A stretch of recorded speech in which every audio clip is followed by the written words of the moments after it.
राधे राधे, स्वागत है सभी का। आज हम करने वाले हैं हिंदी के जो अभी DSSB का एग्ज़ाम हुआ है फरवरी 2024 में, जो भी क्वेश्चन पूछे गए हैं हिंदी से। चलिए, पहला क्वेश्चन है हमारा, मुहावरे का सही अर्थ वाला विकल्प बताना है। मुहावरा है अंतर के पट खोलना। अंतर के पट खोलने का अर्थ होता है विवेक से काम लेना। ऑप्शन नंबर बी करेक्ट हो जाएगा। आगे चलते हैं। बताना है विलोम शब्द सबसे अच्छा विकल्प है। विलोम शब्द बताना है, उसका सबसे अच्छा विकल्प कौन सा होगा। दिया गया वर्ड है कुसुम। कुसुम का अर्थ होता है हमारा पुष्प, तो पुष्प का विलोम हो जाएगा हमारा वज्र। वज्र का मतलब होता है पत्थर, तो ऑप्शन नंबर 2 करेक्ट होगा। आगे है लोकोक्ति का सही अर्थ बताना है। लोकोक्ति का क्वेश्चन क्या है, गुड़ खाए गुलगुले से परहेज। गुड़ खाए गुलगुले से परहेज का अर्थ होता है ढोंग करना। ऑप्शन नंबर 3 करेक्ट हो जाएगा। नेक्स्ट है मध्यम पुरुषवाचक सर्वनाम वाला विकल्प बताना है। क्वेश्चन है, क्या तुम एक बार फिर कविता सुनाओगे, क्योंकि आवाज़ मेरे दिल जीत लेती है। यहाँ पर फिल करना है हमें, क्या तुम एक बार फिर कविता सुनाओगे क्योंकि आवाज़ मेरा दिल जीत लेती है। तो मेरी होगा, तुम्हारी होगा, उसकी होगा या सबकी होगा। तो इसमें क्या होना चाहिए, क्योंकि हमारा यहाँ पर दिया गया जो नाउन था वो तुम था, तो ऐसे ही यहाँ पर सर्वनाम क्या हो जाएगा, तुम्हारी हो जाएगा। तो ऑप्शन नंबर 2 करेक्ट होगा। आगे चलते हैं। पर्यायवाची शब्द का सही विकल्प नहीं है। जो सही पर्यायवाची नहीं है वो बताना है। दिया गया वर्ड है बानगी। बानगी का अर्थ क्या होता है और क्या नहीं होता है वो बताना था हमें। तो बानगी का अर्थ मिसाल होता है, नमूना भी होता है और उदाहरण भी होता है। ये तीनों तो होते हैं। बानगी का अर्थ अड़चन नहीं होता है, तो ऑप्शन नंबर इसमें 4 करेक्ट हो जाएगा। नेक्स्ट चलते हैं। नेक्स्ट क्वेश्चन है, नीचे दिया गया है ये 4 विकल्पों में से उसका चयन करना है। शब्द के अनेकार्थी रूप वाला सही नहीं है। अनेकार्थी वाला सही नहीं है वो बताना है दंड के लिए। तो दंड का अर्थ क्या क्या होता है हमारा, दंड का अर्थ व्यायाम भी होता है। जब हम व्यायाम करते हैं उसे भी दंड कहते हैं। दंड सजा को भी कहा जाता है और दंड डंडे का भी पर्यायवाची है। तो दंड किसका नहीं है, सिर्फ हमारा प्राण का पर्यायवाची दंड नहीं होता, तो यही सही हो जाएगा। आगे है पर्यायवाची शब्द का सही विकल्प नहीं है। जो पर्यायवाची नहीं है किसका, फूट का नहीं है। तो फूट का क्या मतलब होता है, मतभेद भी होता है, कलह भी होता है और अनबन भी होता है। ये तीनों तो होते हैं। फूट का अर्थ जाल नहीं होता, तो ऑप्शन नंबर 4 ही करेक्ट हो जाएगा। आगे चलते हैं। अनेकार्थी रूप वाला सही विकल्प नहीं है। जो अनेकार्थी नहीं है वो बताना है। छादन का अर्थ क्या होता है, देखिए छादन का अर्थ छप्पर भी होता है, वस्त्र भी होता है और पर्दा भी होता है। छादन का अर्थ पद नहीं होता, तो हमारा ऑप्शन नंबर ए करेक्ट हो जाएगा। आगे चलते हैं।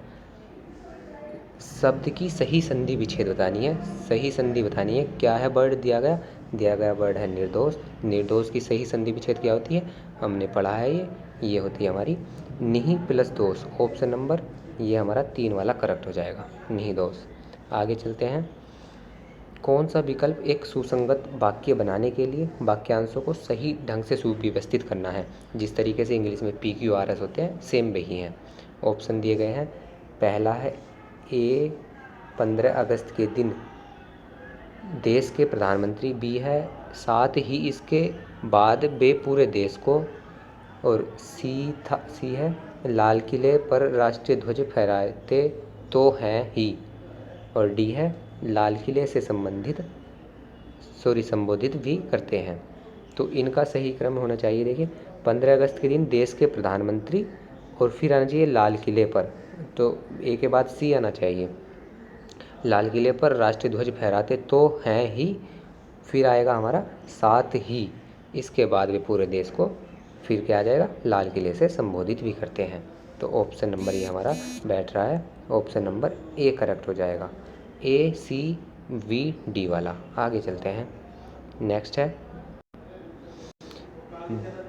उस सुसंगत विकल्प का वाक्य बनाने के लिए सेम वही है, PQRS वाला है। दिए गए क्या क्या है, परिवार के प्रति अपने मन में एक महान व्यक्ति का कर्तव्य है संग हर समय परछाई की तरह चलना यही सम्मान रखना तथा अपने परिवार के।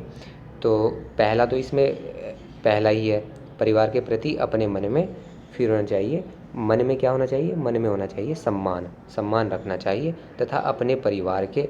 तो ए के बाद डी वाला होगा, एक ही दिया गया है। फिर आगे पढ़ते हैं, परिवार के फिर है संग, हर समय परछाई की तरह चलना है। यही क्या है, यही एक महान व्यक्ति का कर्तव्य है। तो ऑप्शन हमारा इसमें ऑप्शन नंबर बी करेक्ट हो जाएगा, ये दूसरा वाला करेक्ट हो जाएगा, ए डी सी बी। आगे चलते हैं, बताना है हमें भाववाचक संज्ञा वाला विकल्प हो। जो भाववाचक संज्ञा का सही विकल्प है उसको बताना है। ये हमने संज्ञा का चैप्टर पूरा पढ़ा था अच्छे से, उसमें क्या होता है, किस प्रकार की संज्ञा होती है, भाववाचक, वो भी पढ़ा था। तो जब भी मैं किताबों के बीच रहता हूँ मुझे सा लगता है। तो कैसा लगता है, इसमें भाववाचक संज्ञा बताना है। भाववाचक क्या है, बच्चा नहीं, बच्चा तो हमारा समूहवाचक या जातिवाचक हो गया। फिर है अपनापन से ही भाव का प्रकट हो रहा है ना, अपनेपन से भाव आ रहा है, तो यही हमारा अपनापन भाववाचक संज्ञा हो जाएगी। नेक्स्ट चलते हैं, नेक्स्ट है उस विकल्प का चयन करना है जो शब्द के सही संधि विच्छेद का विकल्प है। सही संधि विच्छेद बतानी है, और दिया गया क्या है, निराहार का। सेम ऐसा अभी भी पूछा गया था, निहि आहार भी हमारा ये इस तरीके से होएगा, निहि प्लस आहार इज इक्वल टू होता है निराहार। आगे चलते हैं, विलोम शब्द का सबसे अच्छा विकल्प बताना है। विलोम शब्द बताना है किसका, कृपण का। तो कृपण का उल्टा क्या होता है, कृपण का उल्टा होता है उदार। तो ऑप्शन नंबर इसमें ए करेक्ट हो जाएगा। आगे चलते हैं, बताना है सही परिणामवाचक विशेषण का विकल्प। परिणामवाचक विशेषण कौन सा होता है जिससे हमें क्या पता चले, परिणाम का पता चले, है ना। तो क्या दिया गया है वाक्य, क्या कोई मुझे पानी देगा, बहुत प्यास लगी है। क्या कोई मुझे पानी देगा, बहुत प्यास लगी है। तो इसमें ठंडा परिणामवाचक है, मीठा है। देखो ठंडा और मीठा जो ये तो उसके विशेषता बता रहे हैं, साफ भी। और परिणाम किस तरीके का होता है जिसमें क्वांटिटी पता चलती है हमें, परिणाम क्वांटिटी होता है। तो ये हो जाएगा थोड़े से हमें थोड़ी कम की मतलब लिटिल की क्वांटिटी का पता चलता है। तो ये हमारा ऑप्शन नंबर 3 करेक्ट होगा। आगे है निम्नलिखित लोकोक्तियों में से आगे नाथ न पीछे पगहा, लोकोक्ति का क्या तात्पर्य है ये बताना है।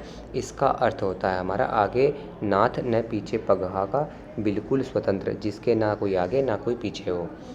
तो ऑप्शन ए करेक्ट है। आगे चलते हैं, इसके हमें सही क्रम में लिखना है। तो देख ये कहाँ से स्टार्ट होना चाहिए, मैं से स्टार्ट होना चाहिए, मैं संज्ञा हो जाएगी। तो मैं फिर सेवाग्राम में फिर हो जाएगा लगभग 3 सप्ताह तक रहा, है ना, कुछ ऐसे होना चाहिए। देखते हैं ऑप्शन सही क्रम में सजाना है ये हमें। तो ये वाला हो जाएगा हमारा, मैं सेवाग्राम में लगभग 3 सप्ताह तक रहा, ये वाला हमारा करेक्ट हो जाएगा, ऑप्शन नंबर 4। आगे चलते हैं, निम्नलिखित शब्दों में गणेश शब्द का पर्यायवाची शब्द कौन सा है। तो गणेश का अर्थ क्या होता है ये तो हमें पता है, गणेश का अर्थ होता है गजानन। ऑप्शन नंबर 2 करेक्ट होगा। आगे है, निम्नलिखित शब्दों में गरम शब्द का विलोम बताना है। गरम का अर्थ तो हमें पता ही है और विलोम भी हमें पता है, गरम का विलोम हो जाएगा शीतल। नेक्स्ट है, निम्नलिखित शब्दों में से कौन सा शब्द अमृत का अर्थ नहीं है। तो अमृत का क्या क्या अर्थ होता है, देखिए अमृत का अर्थ जल से भी है और अमृत का अर्थ स्वर्ण से भी होता है। अमृत दूध को भी कहा जाता है। अमृत का अर्थ सिर्फ दान नहीं है, दान से नहीं है। तो ऑप्शन नंबर हमारा 3 करेक्ट हो जाएगा। अगर आप इस वीडियो को यहीं ख़त्म करते हैं। अगर आपको इस वीडियो से वैल्यू मिली हो तो एक थम्स अप दे देना। बाकी आपके साथ का कोई तैयारी कर रहा हो तो उसके साथ शेयर कर देना। हमारे साथ जुड़कर तैयारी करना चाहते हैं तो सब्सक्राइब कर लेना चैनल को। इससे आगे आने वाली वीडियो में जितने भी हिंदी से क्वेश्चन बने थे फरवरी 2024 में सभी भरेंगे।